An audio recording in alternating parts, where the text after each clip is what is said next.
নমস্কার বন্ধুরা, গল্প পাঠের আসরে আপনাদের সবাইকে স্বাগত।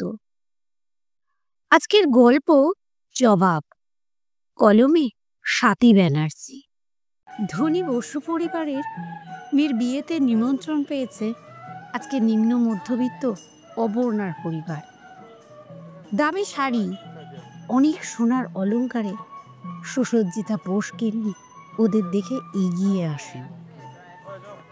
বসগিন্নির মেয়েকে আদর করে অপর্ণা ইন্ডিয়ান সিল্ক হাউস থেকে কেনা শাড়ির গিফটটা তুলে দেয়। বসগিন্নি এবার ওদেরকে নিয়ে ফটো তুলতে থাকেন। প্রচুর অতিথি আজকে তার। সবার নজরে নিজেকে প্রতিষ্ঠিত করতে বসগিন্নি বলেন, অপর্ণা, তোমার শাড়িটা একদম মানায়নি আজ। চাপা রং তোমার, এটা মনে রেখে শাড়ি চয়েস করবে তো। এ মা, সেই গলায় ইমিটেশন হার, তোমাকে একটাও সোনার হার নেই? অপর্ণা বলে, ছিল তো দু একটা, আসলে আমরা বাসে ট্রেনে চেপে এলাম এখানে, এখন যা দিনকাল। বসগিন্নি বললেন, সেই একবার গেলে তো তোমার আর হবে না, কি তাই তো? অপর্ণা মাথা নিচু করে। বসগিন্নি বলেই চলেন, আমার উনি দামি শাড়ি গয়না সবই নিজে পছন্দ করে কিনে আনেন আমার জন্য। আর কসমেটিক্স, সেটা তো আমি ব্র্যান্ডেড ছাড়া ইউজই করি না কখনো।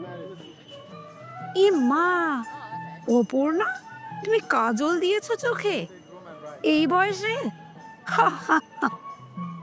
তোমার ছেলে বড় হয়ে গেছে, কলেজে পড়ে, তাও আমি বাবু যখন থেকে মেয়ের চোখে কাজল টানতে শুরু করেছিলাম, ওই কাজল আর নিজের চোখে ছোঁয়াইনি।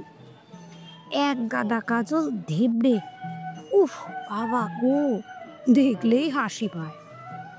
এতক্ষণ অপর্ণার ছেলে অভি দাঁড়িয়েছিল। তার মাকে করা অপমানগুলো সে গিলছিল। এবার একটু কথার জবাব দিল বসগিন্নির উদ্দেশ্যে। অভি বলে উঠল,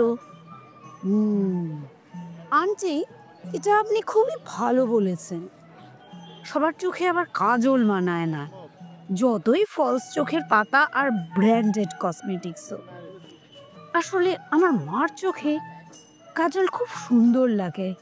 আমি চাই আমার মার সুন্দর চোখ কাজলে আরো সুন্দর হয়ে উঠুক।